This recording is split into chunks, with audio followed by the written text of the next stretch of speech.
खुलुमबाय आं सिबिरानि ब्रह्म गोजोन फुंबिलिनि बयनिसिमबो गाहाम हामलायनायखौ जासिहरनाय थाबाय आसा खालामो नोंथांमोना गासिबो मोजाङैनो दङ नोंथांमोननि थाखाय आं गोदान मोनसे भिडिअ लानानै फैबावबाय अन्नानै भिडिअखौ जोबजासिम नायलांदो देहा फाहामसालि ना सुबुंनि जिउजों गेलेग्रा बेफार फालांगिनि गला देहा फाहामसालिफ्राव सुबुंनि जिउजों गेलेनायनि खौरांखौ सम सम जों गोबां खोनानो मोनबोदों बे खेबाव नगावआव डक्टरनि गोरोन्थिनि थाखायनो गोरबाव गोनां सासे आइजोनि जिउ खहा नंगौ देहा फाहामसालिया जोंनि थाखाय गंसे गोथार थानसालि बायदि नाथाय बे गोथार थानसालिखौ गाज्रि खालामदों माखासे मुलाम्फानि थाखायल' सानग्रा सुबुंफोरा नगावनि डिउ केयार हस्पिटालाव डक्टरनि गोरोन्थिनि थाखाय सासे गोरबोआव गोनां आइजोनि जिउ खहा डक्टर नाजरुल इस्लाम आरो बिथांनि हानजानि आखायाव थैनो गोनां जादों सासे आइजोआ जाथायनि सायाव थैनाय आइजोनि फिसाया फोरमायथिनाय बायदिब्ला बिसिया गोरबोआव दंमोन नाथाय आइजोनाव टिउमार दंमोन आरो गोरलै गथ'नि बिखायाबो मावाखैमोन जायनि थाखाय गोरलै गथ'खौ गारनो बोसोन होदोंमोन डक्टरा बे लेखायै गोरलै गथ'खौ गारनो थिरांथा लादोंमोन बिथांमोनहाबो आरो एबर्शन खालामनो थाखाय आइजोआ गाहामैनो अपारेशन थियेटाराव थाबायलांदोंमोन नाथाय 40 मिनिट उनावनो सासे नार्सआ अपारेशन थियेटारनिफ्राय फैनानै 10,000 रां बिफैदोंमोन रांखौ बिल दाननानै होनोसै होननानै बुंनायखौबो गनायाखैमोन नार्सआ आरो नोगोद 10,000 रां होनो थाखाय बुंथिदोंमोन बे लेखायै 10,000 रांखौबो होनाय जादोंमोन होननानै फोरमायथिदों आइजोनि फिसाया नाथाय 2 घन्टासिमहालागै नेनायनि उनावबो आइजोखौ बा बिसिखौ दिहुनबोआखै जायखौ लानानै नार्सनावबो सोंथि खालामनाय जादोंमोन अब्लाबो नार्सआ जेबो फिननायखौ होआखै खालि खोन्थागोन होननानैल' आनज्रायलाङोमोन होननानै फोरमायथिदों बेबायदिनो 2 घन्टा 3 घन्टा नेनायनि उनावसो डक्टरा फैनानै आइजोखौ थैबाय होननानै फोरमायथिफैदों आरो एनेस्थेसियाया अभारड'ज अदेबानि बांद्रायनायनि थाखायनो हार्ट एटेक जादों होननानै डक्टरा फोरमायथिदों नाथाय डक्टरनि आखाइजों माबोरै एनेस्थेसियाया अभारड'ज जानो मोनखो बेखौ लानानै खुद्रिदों आइजोनि फिसाया आरो जेब्ला नार्सआ 10,000 रां बिफैदोंमोन बै समावनो बिसिया थैखाबायमोन जानो हागौ होननानैबो सन्देह खालामदों बेनिखायनो नगावनि बे डिउ केयार हस्पिटालाव आसाम सोरखारा जाहाथे गोख्रोङै नोजोर होयो बेनि थाखाय डक्टर हेमन्त बिश्व शर्मा बिथांनिसिम दाबि दैखांदों आइजोनि नखरनिफ्राय जाहाथे उननि समाव बेबायदि जाथाया आरोबाव सोरजोंबा जाबावा बेनि थाखायबो गोख्रों राहा लानो थाखाय बुंथिदों बिथाङा बिमा आरो फिसाजोआ समाज बेरेखायै सासे हौवाखौनो मोजां मोननाय बेनि उनाव फिसायखौनो बुथारनाय जाथाय बे जाथाया धेमाजि जिल्ला जयरामपुर शंकरपुर माजगावआव जादों बुथार जानाय फिसायनि मुङा जादब चुटिया बिथांनि बिसिनि मुङा लावण्य चुटिया आरो बिथांमोननि फिसाजोनि मुङा गरिमा चुटिया थांनाय 8-9 दान सिगांनो फिसाय जादब चुटियाखौ बुथारदोंमोन बेनि उनाव उदखारि हान्जायाव हाबहैबाय होननानै फोलादोंमोन बिमा आरो फिसाजोआ नाथाय बे खोथाखौ जादब चुटियानि बिब' बिनानावफोरा गनायनानै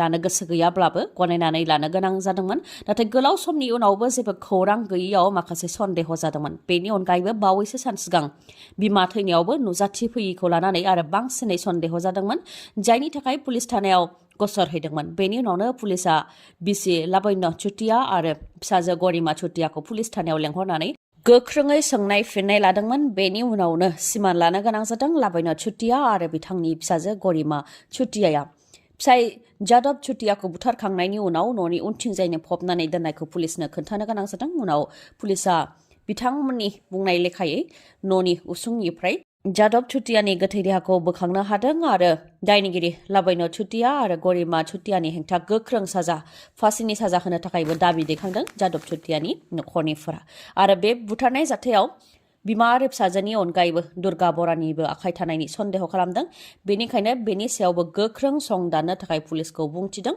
जादब चुटियानि नखरनिफोरा लादाखनि मुंदांखा इन्जिनियार सोलोंथाइगिरि आरो थुलुंगाखांगिरि सनाम वांचुक बिथांनो 20थि बड'फा उपेन्द्रनाथ ब्रह्म सुबुंथिनि फायखि बान्थाखौ गथायबाय बड'फा इउएन ब्रह्म ट्रास्ट आरो दुलाराय बर' फरायसा आफादा 20थि बड'फा उपेन्द्रनाथ ब्रह्म सुबुंथिनि फायखि बान्थाखौ लादाखनि सनाम वांचुक बिथांनो गथायबाय 2 लाख रांजों लोगोसे साइटेशन आर'नाइ आरो बड'फा उपेन्द्रनाथ ब्रह्मनि मेमेन्ट' होनाय जादों दुलाराय बर' फरायसा आफादनि गाहाय दिपेन बर' बिथाङा फोरमायथिदों दि लादाखनि सनाम वांचुक बिथाङा लादाखजों लोगोसे गासै भारतआवनो सोलोंथाइ बिथिङाव थुलुंगाखाङारि आरो गोदान सानखांथिजों सलजार बायदि खामानि मावबोदों जायनि थाखाय बिथांखौ बयबो मिथिगौ आरो बिथाङा रामन मेगसेसे बान्थाबो मोननो हादोंमोन।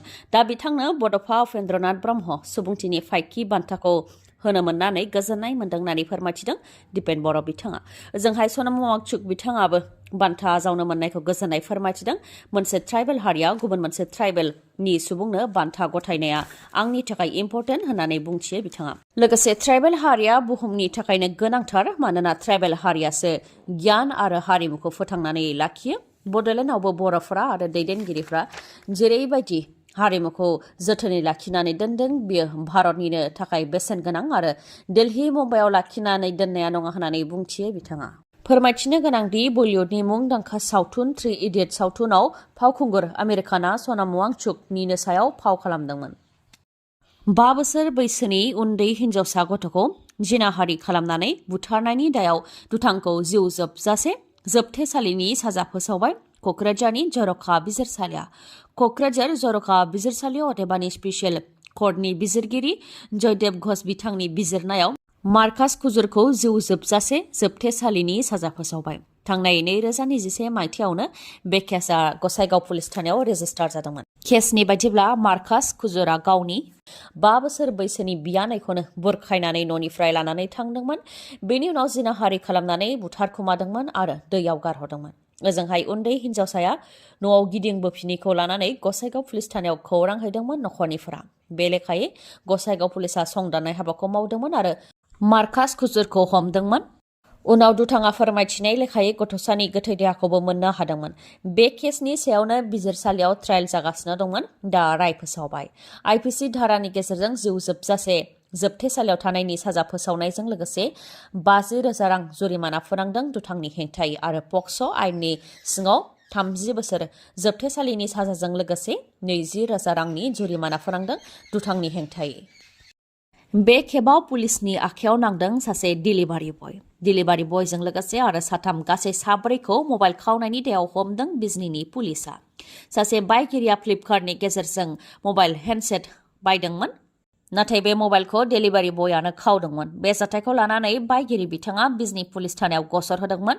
बेनि उनावनो बिजनी पुलिसा गोख्रोङै संदाननानै डेलिभारि बय मन्जुरुल हुसैन आली 20 बोसोरनिखौ हमनायजों लोगोसे आरोबाव 3खौ हमदों। हमजानाय 3नि मुङा गोजोन बसुमतारी 22 बोसोर बैसोनि, जुवेद आहमेद 20 बोसोर बैसोनि आरो सुरज देबनाथ 19 बोसोर बैसोनि। जायफोर बिथांमोनहा सोरखारि साख्रि मावनो हांखुर, बिथांमोननि आखायाव 5 सानल'सै। आसाम सोरखारनि स्टेट लेभेल रिक्रुटमेन्ट कमिसननि 3rd आरो 4th ग्रेडनि साख्रिनि थाखाय एप्लाइ खालामनायनि जोबथा अक्ट'आ जोबनायनि लामायाव फैबाय। 29 डिसेम्बरावनो बेनि थाखाय एप्लाइ खालामनाया जोबगोन। अदेबानि नोंथांनि आखायाव 5 सानल' दंसै। जुदि नोंथाङा आसाम सोरखारनि 3rd आरो 4th ग्रेडनि साख्रिनि थाखाय एप्लाइ खालामनो गोसो, अब्ला नोंथाङा थाबैनो एप्लाइ खालामदो, मानोना 29 डिसेम्बरावनो बेनि थाखाय एप्लाइ खालामनाया जोबगोन। 3rd ग्रेडआव गासै 7,600 पस्ट दङ आरो 4th ग्रेडआव 5,000निबो गोबां गासै 12,600नि गोबां पस्ट दङ। बैसोआ 18 निफ्राय 40 बोसोर बैसो जानाय जानो नांगोन, नाथाय SC ST-फोरा 5 बोसोर रेहाय मोननो हागोन। सोलोंथाया 3rd ग्रेडनि साख्रिनि थाखाय 4,055 पस्टनि थाखाय बेचलर डिग्री लेभेलनि जानो नांगोन। 3,127 पस्टनि थाखाय हायार सेकेन्डारि उथ्रिसारनाय जानो नांगोन आरो 418 पस्टनि थाखाय मेट्रिकजों लोगोसे ड्राइभिं लाइसेन्स थानो नांगोन। 4th ग्रेडनि थाखाय 1,060 पस्टनि थाखाय मेट्रिक उथ्रिसारनाय जानो नांगोन। 1,990 पस्टनि थाखाय मेट्रिकजों लोगोसे ITI उथ्रिसारनायनि सार्टिफिकेट थानो नांगोन आरो 1,950 पस्टनि थाखाय थाखो 8सिम फरायनायनि सार्टिफिकेट थानो नांगोन। जायफोर गोसो गुदुं बिथांमोना बे साख्रिनि थाखाय एप्लाइ खालामनो हागोन। एप्लाइ खालामनायनि वेबसाइटआ sebaonline.org। गोथार बर'दिननि सानाव आसामनि मोन 15 जिल्लायाव गोबां बारहुंखाजों लोगोसे मोफ्लामनाय जानो हागौ। बेनि थाखाय बोथोर बिगियान अदेबानि इन्डिया मेटेरलजिकेल डिपार्टमेन्ट IMDआ सांग्रांथि फोसावदों। दिनै अदेबानि 24 डिसेम्बराव आसामनि मोन 15 जिल्लायाव बारहुंखा आरो मोफ्लामनाय जानायनि थाखाय बोथोर गाज्रि जानायनि सांग्रांथि फोसावदों IMDनिफ्राय। मोन 15 जिल्लाफोरा जाहैबाय कामरुप मेट्र', दरं, नगाव, हजाइ, वेस्ट कार्बि आंलं, गलाघाट, जरहाट, चराइदेव, डिब्रुगड़, तिनसुकिया, डिमा हासाव, काछार, हाइलाकान्दि आरो करिमगन्ज। बेनि अनगायैबो 26 आरो 27 डिसेम्बरावबो माखासे जिल्लाफोराव गोबां खुवा खुनाय जागोन, जेरै धुबरी, साउथ सालमारा मानकाचार, गवालपारा, बरपेटा, बङाइगाव, कामरुप आरो दरं बेफोर जिल्लाफोराव 26 आरो 27 डिसेम्बराव गोबां खुवा खुनाय जागोन। आसामाव 9 ब्लक डेभेलपमेन्ट अफिसार बिडिअफोरखौ सासपेन्ड खालामदों। रायजोनि रायजो बेंगिरिनि बिथोनाव 9 ब्लक डेभेलपमेन्ट अफिसारफोरखौ सासपेन्ड खालामनाय जादों।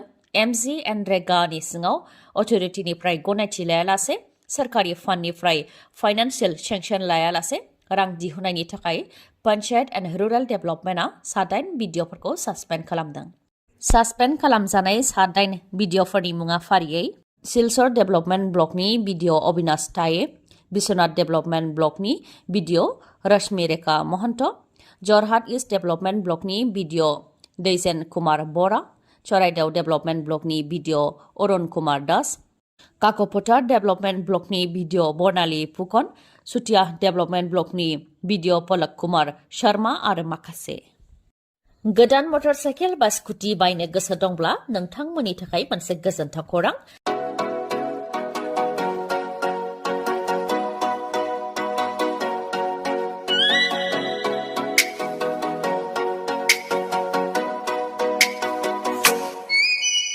मानिकपुर पुलिस थानानि साखाथियाव थानाय मानास अट' हन्डा श'रुमआ फिन नोंथांमोननि थाखाय गोजोनथाव खौरां लानानै फैदों।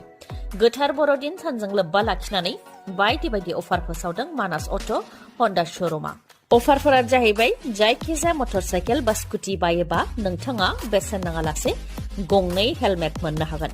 लोगोसे बेसेन नाङालासे 5 लिटार पेट्रल मोननो हागोन आरो बेसेन नाङालासे गोजां बोथोरनि थाखाय कम्बलबो मोननो हागोन।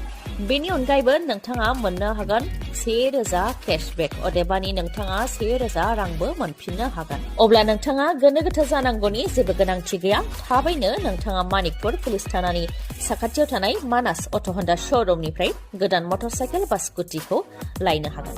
आरो नोंथांमोननो बेखौबो मिथिहोबावोदि जायखिजाया कम्पानिनि गोजाम मटर साइकेल बा स्कुटिखौ सोलायनानै नोंथाङा गोदान मटर साइकेल बा स्कुटिबो बायनो हानायनि राहा दं बे श'रुमाव। बेनि अनगायैबो नोंथाङा गोजान जानथायनिब्ला हम डिलिभारि खालामनायनिबो राहा दं बे श'रुमाव। आबुङै मिथिबावनो थाखाय 7002601255 नङाबा 9101272776 बे नाम्बाराव खौरां लाहरनो हागोन। गोजोन्थों। दिनैनि भिडिअआ एसेनोसै। गाबोन फिन लोगो मोनफिनबावगोन। नोंथाङा जुदि आंनि भिडिअखौ मोजां मोनदोंबा लाइक, कमेन्ट आरो शेयार खालामनो दाबाव। गोजोन्थों।